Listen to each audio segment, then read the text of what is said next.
All right. What's up, guys? It's your man, Donovan Sharp, and welcome to this edition, the special edition. Hang on a second. Now I got to turn down my AC.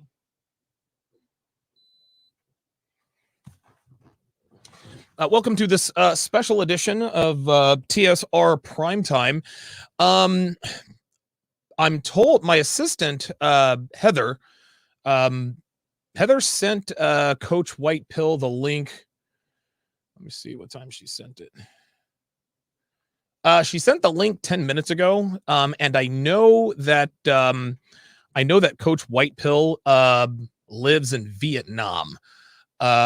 So time in Vietnam. Now I know that there's I know it's a crazy time difference there, and I know it's a crazy time difference there. And I think Heather had all okay. So wow, so it's 6:37 a.m. there. Okay. There was a little bit of communication. Let me look through these. Yeah, I know that. I wish he had told me about this, but Coach White Pill said that he could have done 12 p.m. Eastern Standard Time if that's easier.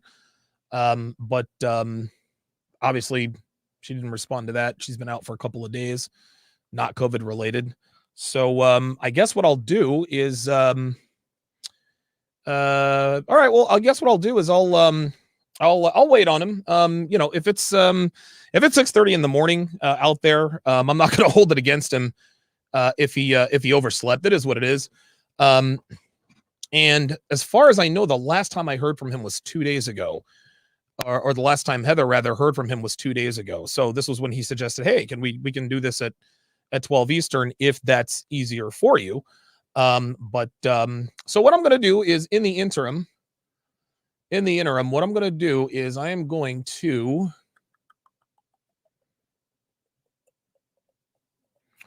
you know what? I should open up the phone lines. That's actually a really good idea. Let me shoot Dev a text. She's down there hanging out, but she's about to put in some overtime.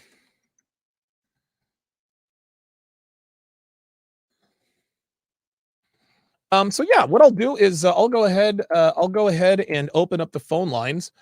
Give me a few minutes on that because it takes a little while to get this up and running. And you guys can give me a call with your questions about the red pill, or the red pill versus the white pill. The red pill, the white pill, purple pill, whatever the case may be, or if you have a question about dating, relationships, etc., feel free to call in. I don't see him in here yet, so it's possible we might have gotten our wires crossed. I actually thought it was 7. I thought it was 7:30. Then I was like, wait a minute, it's 7:00, and then it turned out to be 7:30. So I'm gonna wait. I'm gonna wait on Coach White Pill. Hopefully he can make it, because I haven't been in direct contact with him, and so that's what I have assistants and all that for. Okay. Your show now, press 1 to hear important. Your show is scheduled to start in 33 seconds. All right. So Jalon Dixon says red pill, white pill, pink pill, black pill, blue pill, black pill, WTF. Victor Casca says this is a joke. There's nothing like white or black or purple pill. I don't know. I mean, I'm always open to adding a little bit of dimension to my knowledge, but I don't really know much about the white pill. Your show will go live in 5 seconds. 4, 3, 2, 1. I don't know anything about the white pill. Blog Talk Radio. I don't know anything about the white pill. However, from what I understand, and if Coach White Pill, if he makes it, he can. I'm certainly open to standing to be corrected, but it really appears that white pill is sort of purple pill in disguise. and I haven't done, and forgive me, I haven't done much research on this, so maybe that's on me. But from what I understand, um,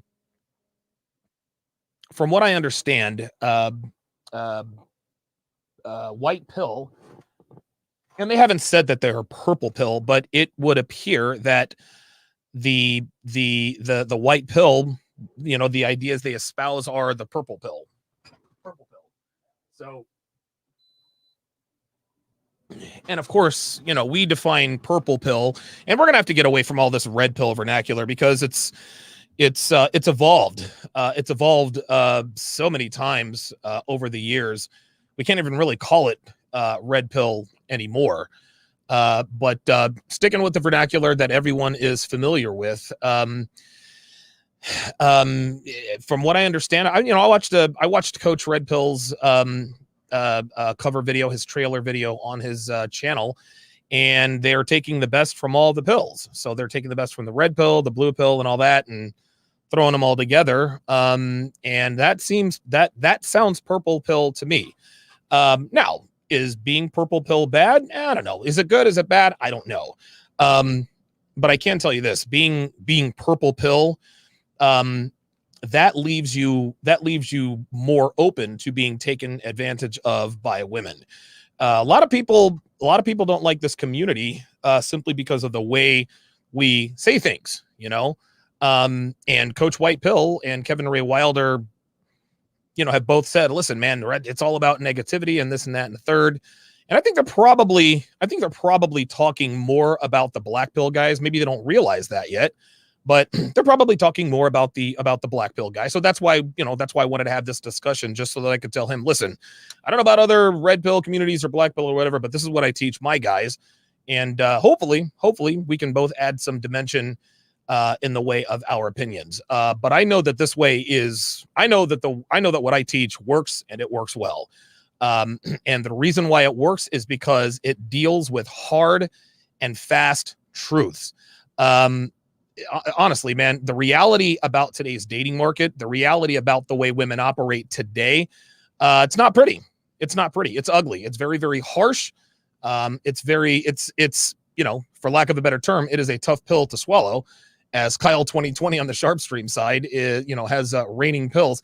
Yeah. A lot of these guys don't really like the way we they say that we preach negativity and this and that and the third. That's fine.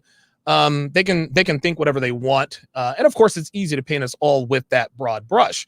But what I do is I identify the problem. But the difference is that in my community, we offer solutions. We certainly, listen, we're going to call out the bad behavior. We're going to talk about what's wrong with the dating market. We're going to talk about the problems with modern women, the problem with American westernized women. We're certainly going to identify the problem. Now, sometimes there are guys who do nothing but talk about the problems. They want to sit around and whine and complain, and that's fine. That's I mean, listen, if you want to go through that stage, that's fine. Some people stay there. It is what it is. But what I teach in my community is that, yes, in order to better yourself, you have to come to some pretty grim realities. You have to be able to acknowledge hard and fast truths about what's really going on out here in these streets, for lack of a better term. Yeah, it sometimes sounds a little bit harsh, but guess what? That's the truth. And only when a man can wrap his mind around the ugly truth can he really do what's necessary to press forward. So maybe I'm getting that wrong. Maybe hopefully Coach White Pill will come on here and tell me I've got it all wrong. But we'll see what happens.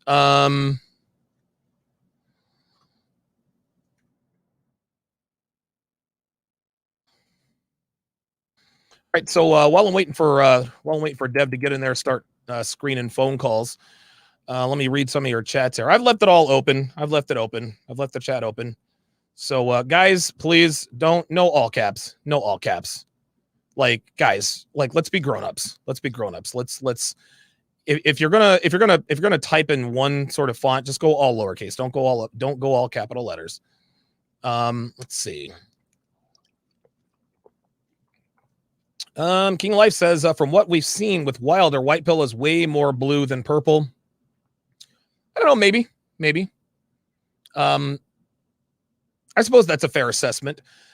With Kevin, and Kevin, listen, man, he debated very well.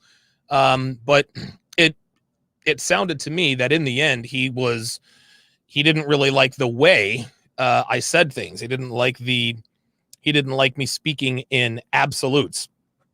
You cannot speak in absolutes, he says, because there are always exceptions to the rule. Well, I teach men based on probability. In other words, I teach men how to deal with the women that you guys are most likely to come into contact with. And so, listen, we all know that there are exceptions to the rule, but in order to get people's attention and get people's eyeballs, yeah, you do sometimes have to be provocative. You do have to speak in absolutes, and speaking in absolutes is not a bad thing. I mean, if we were always going to point out the exceptions to the rule, somebody could say right now, people in Boston are rude. Okay. Is every single person in Boston rude?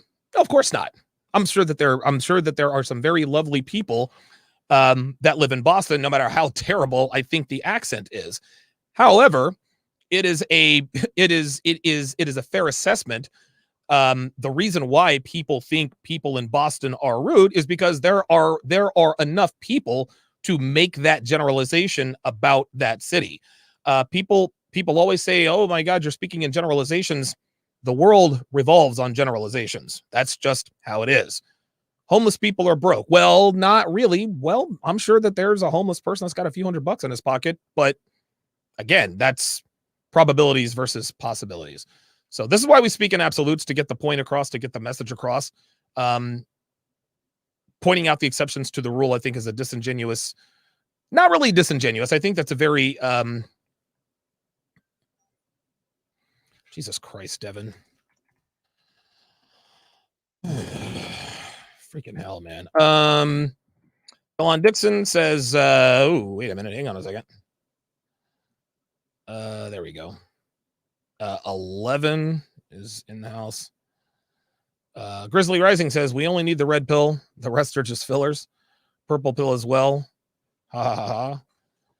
Exactly, Uncle Guns. WTF, there's a white pill now. Yeah, I don't know. I didn't know the white pill existed until I crossed swords with Guste. John G says, I take whatever pill DS takes. Hasn't let me down so far. Yep. Scorpion says, have you ever heard of the God pill? No. Nor am I interested in the God pill. Ay. Nope. Wait, can you guys hear that? Nope. Yep. Let me know if you guys can hear the sound effects. The truth pill, because no white pill channels explain exactly what it is. All right. Sounds like a fair. Oh, okay. All right. Yeah, I mean, it could sound like some self-deluding BS. Arto Fibmore, hope I'm pronouncing that correctly, says, I never understood why guys in the manosphere want to treat the pills like liberals with gender. Oh, God. Jesus. Is it really that bad now? Jesus, fuck.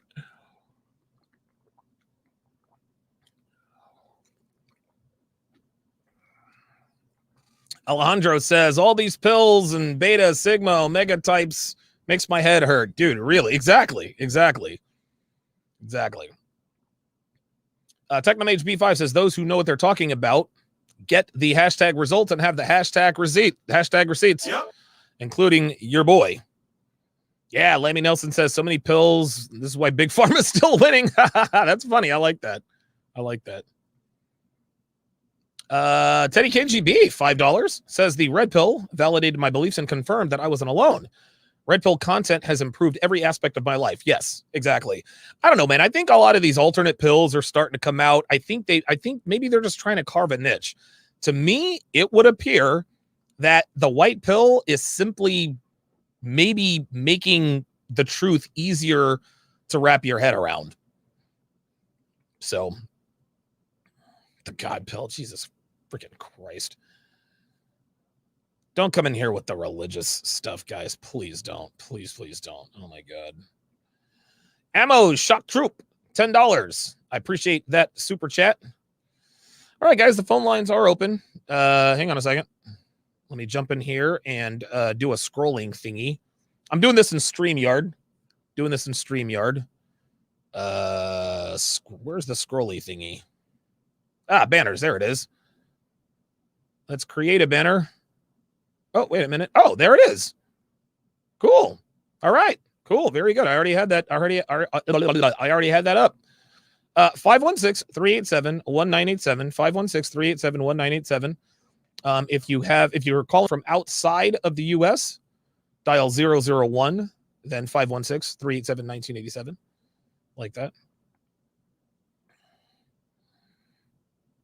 Dev says, are we talking about Jelly Bellies? Yeah, dude, Jelly Belly. Dude, I love the Jelly Belly jelly beans. Real talk. Freeloader says, the Thigma male has the strength of 3 men. Actually, Freeloader, you're only half correct. You see, the Thigma male can have the strength of as many men as he chooses. If he chooses to have the strength of 3 men, he will have the strength of 3 men. If he wants to have the strength of 33 men, he can have the strength of 33 men. Sometimes it gets in the way because the Sigma male is born with a 33-inch cock to please the ladies. Hashtag Sigma male. Darren Rockwell says, I'm going to invent the yellow pill. Yeah, right. Like, I mean, dude, so many pills. Jesus. Jory even says, maybe it's just a spoonful of sugar to make the medicine go down. Yeah, shout out to Mary Poppins. Justina the Great says, the red pill just revealed the truth to me that being a man is okay. I like it.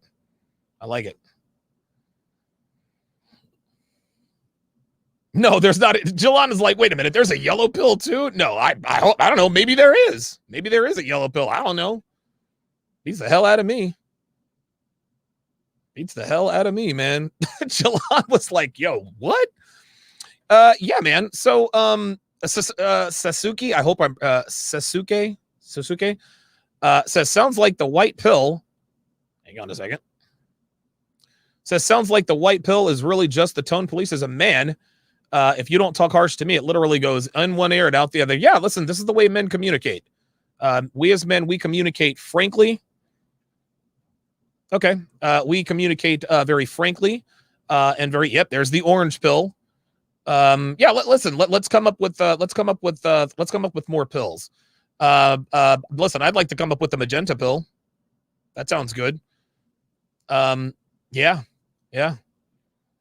Alejandro says, at this rate, we'll be talking about these pills like chicks be talking about zodiac signs. Yo, that, you want to know something, man? That is an apt comparison. That could be an apt comparison, man. That makes a lot of sense. All right, let's go to the phone line. Let's go to Hugs in Philly. I think that's your name. You're a patron. Is your name Hugs? That's correct. Oh, okay. Is that me? Can you hear me? Yeah, I can hear you just fine. What's going on, Hugs? Beautiful. Yeah, no, I had Coach Whiteful on not too long ago on my show, actually. Okay. And I think it's an interesting perspective. You know, I think that in this whole red pill space, it takes a negative turn a lot.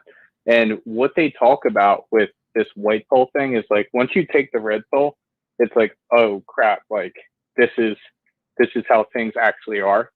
And then what do you do next? Right. And I think there's a lack of what do we do next that turns people certain ways. So it's kind of like you take the red pill and then you go black pill, which is, you know, that negative thinking, or white pill, which is that like self-improvement. So I think that the idea that they have is beautiful. I don't know if the execution is though. The idea that the white pill espouses self-improvement rather than, I guess, complaining all the time, that's old news. I don't know how familiar you are with my content, but I mean, dude, I've been preaching self-improvement for years, almost a decade at this point. Do you think that the white pill community is unaware of the fact that the red pill community does teach self-improvement, or are they just trying to group us in with someone else? So the way that I think about it is that a lot of the people out there, a lot of the red pill creators, it's kind of like women are shit, or like women ain't shit. And I think it's a good wake up call, but it doesn't help for like long-term relationships. So it's like, once you understand it, once you can get laid, once you're like, are taking control of your life, it's like, what's next? Gotcha. And I think that's what they're trying to like push. Yeah, we've been pushing that here for years. There's nothing new or original about that. Actually, 3 years ago, I released a video course called How to Build a Quality Woman from the Ground Up. And if I'm not mistaken, I think the very first, like one of my very first opening salvos was like, listen, let's get one thing straight. Your girlfriend is a slut. His wife is a slut. My girlfriend, Devin, she's a slut. Women ain't shit. That does not mean that they do not have redeemable qualities that could benefit us later in life. And I use my own girlfriend, Devin, all the time. When I met Devin, guess what? She was a hoe. She was sleeping around. She was drinking too much. She was on a speedway to hell. But she reached out to me because she knew something needed to change. She knew that what she was doing was not working. And so I took 18 months to literally, and listen, man, I had to strip her down to the studs. I had to train her. I had to coach her on how to be a quality woman. And she is the woman she is now because of me. But it all started with me acknowledging the truth about women. Now, when you say women ain't shit, is that a little harsh? Yes, but it's also the truth. But again, and I think you're making a good point here, because we say bitches ain't shit, and then we sort of leave it off. What I think we should probably start doing more, and I might actually start doing this more, is listen, bitches ain't shit, but it's on us. It's incumbent upon men to mold them from clay into the women that we need and want them to be. So while it's a lot tougher to do now than it was back then, if you want to go through the undertaking of building a girlfriend that you can be proud of, a girlfriend who's going to work for you, a girlfriend who's going to be on your program, then this is the way. What are your thoughts on that? No, absolutely. And I think what you were saying earlier, we got to change the vernacular. Like, red pill isn't even red pill anymore. Yeah. And if we change the vernacular so that it connects with people a little bit better, like, people understand the message, but it doesn't need to come from such a harsh tone, because it makes it so much difficult. Like, yeah, go ahead. Yeah, that I disagree with. Changing the only reason why I talk about changing the vernacular is, and I'm talking about hypergamy, just the whole red pill glossary. When I say change the vernacular, I do not mean soften it up, because we're men. Like, we're men. We respond to being, direct. So if you have two guys, one tells you, hey man, like, everything your mother told you was a lie. Listen, women really aren't the way they say they are. Like, you're going to meet some here and there that are going to be good, but for the most part, it's the dating market is not what our mothers and fathers told us that it was. Then you have another guy that says, listen, everything you've been told about dating is a lie. Women are sluts. There's divorce rape. Women are always looking to get over on guys, and if they're not, they're probably thinking about getting over on somebody else. So now you have a choice to make. You can either learn to deal with women as they are, or you can choose to, check out of the dating market. And I agree that men checking out of the dating market, dude, nobody wins in that situation, man. Our society thrives when men and women are in good, solid relationships of consequence, when they love and respect one another. But I know that the most effective way to get the message across to men, you have to be direct. And if direct is sometimes harsh, then so be it. I'll give you the last word. No, absolutely. No, I completely agree with you. Yeah, not much there. It's just, how do we communicate the message better to people so that they can absorb it? Yeah. Hell, so many people that you talk to and you say that stuff to, and they just, they turn off. Right. They shut down when they hear that, and it's frustrating. Yeah. It's interesting, and thanks for the call, Hugs. I appreciate the perspective. That's something that Kevin and I talk about often.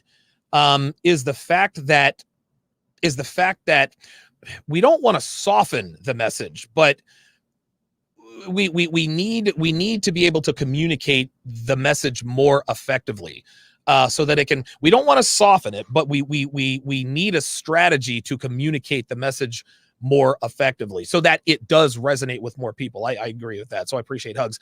All right, let's go to Carlos in Chicago. So you want to talk about red pill men being stingy with their resources? Yeah, I'm on, right, Coach? Right, Donovan? Yes, sir.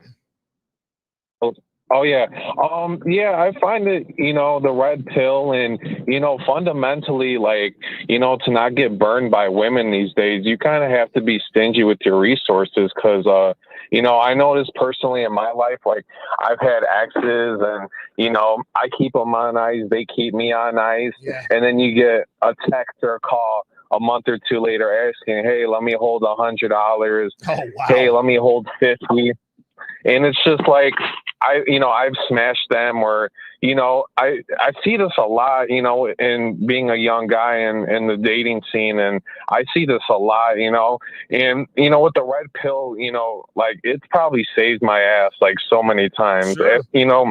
It probably saved me like hundreds, thousands of dollars because, with the red pill, it taught me the woman has to earn it, right. Just because she gave it to me. I'm not obligated to keep giving her my time, energy, and resources. So I think that's, it's very helpful for me.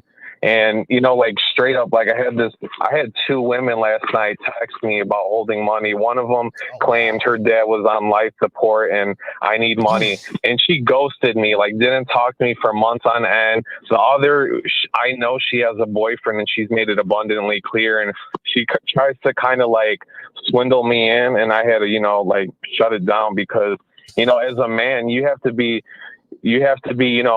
stingy with your resources. Yeah. With these blue pill simps, they're just willing to throw money at these women, and it's really problematic and it's messing up the game, Yeah, I agree. And I agree with you 100%. This is probably one of the most important tenets we teach in this community. And I wouldn't characterize it as being stingy with your money. I would characterize it as being a good steward with your money. In other words, you want to get the most bang for your buck. You want the most value. When you make a purchase, you want the most value. Well, when it comes to women, what we were raised to believe is that we owe women resources simply because they're women. Listen, you have to take her out on a date, you have to show her a good time, you have to take her to dinner and open her car door and this and that. Well, what women have shown us is that when we treat them this way, they don't take us seriously. They use us for free meals and free dinners, and then they go off and fuck the guy who could not give less of a shit about them. So what we did is we adapted. We said to ourselves, okay, so instead of taking these girls on a dinner date, I'm going to make her earn it first. So what I'll do is I'll suggest we meet up for drinks or coffee based on our interaction with those drinks or that coffee. Then you say, you know what? I've got a reservation to, I was actually going to go to this place to, grab a couple of appetizers before I hit the town. You should come with me. And at that point, she's now thinking appetizers. It's not a full meal. It's nothing like that. So you're sitting there eating your $8 appetizers. If the conversation continues to go well, if you don't pick up on any overt slut tells, you know what? Let's go ahead and grab dinner. And that is actually done on the second date. So I think what you said is 100% correct. The difference between men who understand what we understand and men who do not, we make women earn our commitment. We make women earn our resources. And when they work for your resources, they value it more because, like all people, men or women, we only value what we are required to work for. Yeah, I find that true. And I find it Kevin Samuels brought this up. He talked about coochie credit, how a woman will, Yes. like try to get a man to spend money. But I see the opposite too. A woman will get coochie gift cards or debit cards, give it to you up front, and then say, I'm going to get $500 worth of, X, Y, and Z out of them. Let me see how I could do it. And then, you got to push the button, the decline, and, shut it down because, that's the opposite you get too. And I see a lot of men fall victim to it. I did for a while. Like if a woman required nothing of me up front and she gave it to me, I felt like obligated to keep giving her money. And it got to the point where it costed me a lot more to, for myself, to make her feel happy than what I actually got out of it. And that's why I love the Red Pill community. It just gives these men these strong fundamentals of masculinity, understanding who you are and what to navigate around this modern day dating place. And I appreciate everything you do, Donovan. Keep it up. Thank you very much, Carlos. I appreciate you calling in. That is Carlos in Chi-Town. Yeah, man. You can't. I mean, you can't, like Kevin always says, you can't make this stuff up. The coochie credit, what a lot of girls will do, and this is true in just about, I mean, there's so many situations where every relationship starts out the same. You're fucking all the time. Everything is good. Everything is great. Well, then inevitably the guy almost always angles for the relationship first, right? Then they're calling my show. Hey, Donovan, my girlfriend is a little bit overweight. Why is she overweight? Blah, blah, blah, blah, blah. Well, the reason she got overweight is because you angled for relationship first. When you ask a woman to be your girlfriend, you are quite literally telling her that she has met all of the requirements. She's met all of the prerequisites it takes to gain your commitment. And so when you ask her to be your girlfriend, in her mind, there's nothing more she has to do to keep your commitment. And so she gets fat. She closes her legs. She stops doing the things that you liked in the beginning, but she's relying on that coochie. Well, listen, I fucked him for 3 weeks straight. I should be good for the next year and a half. No. I hit in my relationship, the reset button is hit every day. My girlfriend works for everything she gets. And now, is there some spillover for things that she's done for a while? Of course. We've been together now almost 4 years. But Devin knows full well that I hit the reset button every single day. She's got to earn her, dude. The rent is due every day, and she pays that rent faithfully. Sometimes she's a little bit late with her payments, depending on what time of the month it is. But I tell her, yeah, so you're a little bit late, huh? Maybe we can work something out. I kid because I care. Let us go to, oh boy, E-Meister Titanium Bass. Looks like you're out there in Phoenix. What's going on, man? Hey, what's happening, Devin? Not too much, brother. What's up? Yeah, I just thought I'd contribute a little to the conversation. I'm 57 years old, and I just basically, I was born into a family, the oldest and the only of several siblings. And, so I got the red pill, knocked right into my skull early on. Oh, wow. Okay. Had a fairly kind of a docile father, I guess you could call him, and it was interesting seeing the transition between the 70s up to now. I mean, we're talking 40 years of transition. Yeah. And it I can understand why a lot of guys out there are having a rough time as youngsters now. I mean, myself, I have 2 boys and a younger daughter, and they're finding it hard in the dating world right now. Of course. And well, actually, the oldest one, he just asked his chubby little girlfriend to become his fiance. Oh boy! Uh-oh. So you got to step in, Dad. And it's funny. I would love to just red pill him, just right in the face with the red pill. But it's just really tough to do. I mean, when they're your sons and daughters, it's a whole nother perspective. Yes. And these guys that call into your show that don't have children, they don't understand. And until they have kids, they probably won't. But the point is, you know what? Do your own thing. Whether you're married or you got a girlfriend, do your own thing. Don't be afraid of what people are going to say. Right. Don't listen to people when they say, oh, why do you treat your wife? You only bought her flowers for Christmas? Why did you do that?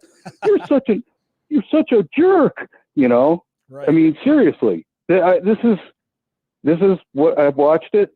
I watched my own boys grow up through the 90s and 2000s, and it's just like, you know, and you know, I don't claim to be Mr. Macho Man, but I did have a friend of the family that, you know, I kind of modeled myself after. Mm-hmm. So what I did is I did my own thing.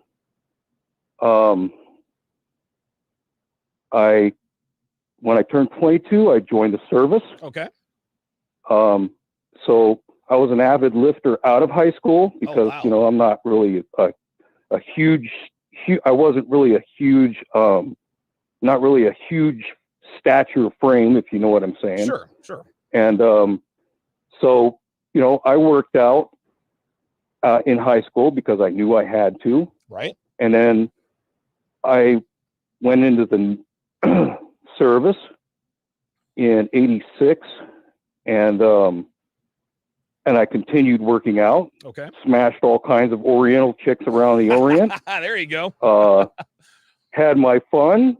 You know, I mean, it's an option. It's an option. Of course, I don't know about today's military. I mean, you know, they're so raggedy dolled right now. It's just, are you kidding? Yeah. I mean, and I hate to use that man's Navy term. I mean, you know, or military term or Army term or Marines or whatever, but it's kind of dumbed down a little bit, and it's tough to watch. It really is. Let me ask you something, caller. What were things like when you were growing up? What were things like when you were in?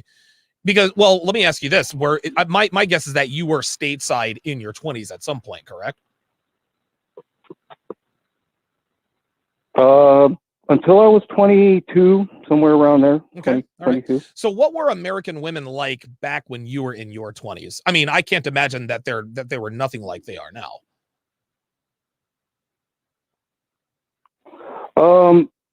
To be honest with you, feminism wasn't actually shunned from my home. Mm-hmm.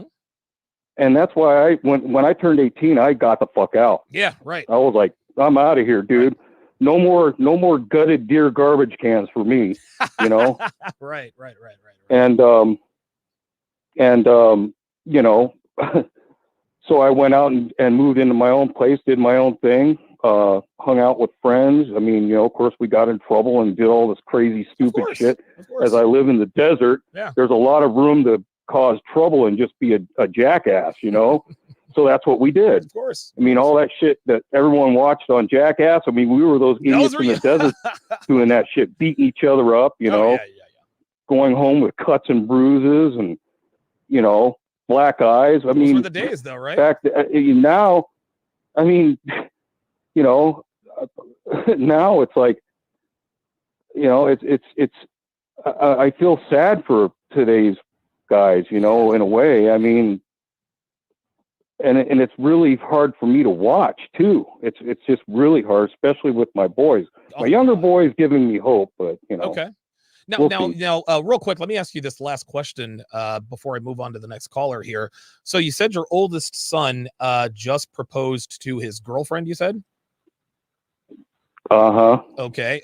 Okay. Is she wife material or is he settling?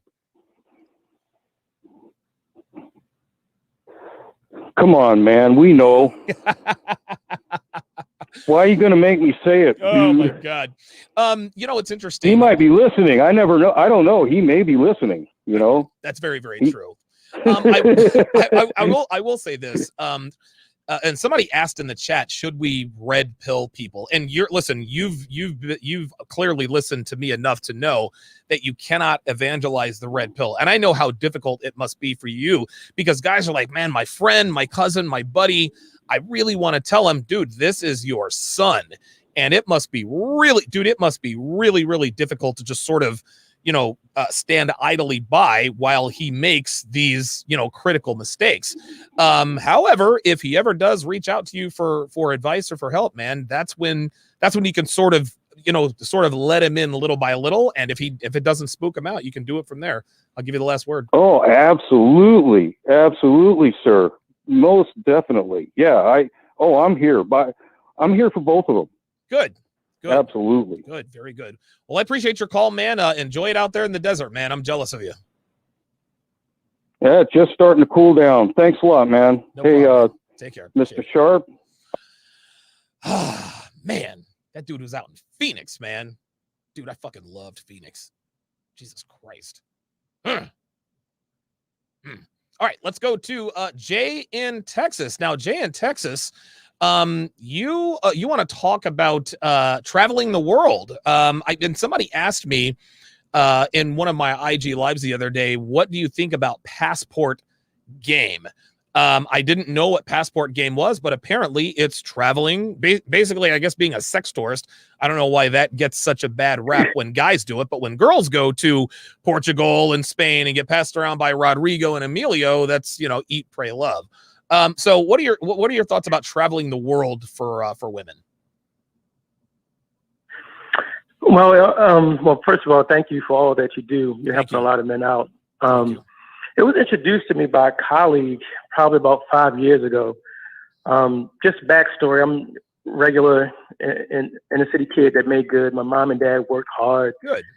Bust their ass to get me through school, and I became successful. Good. And good I was moderately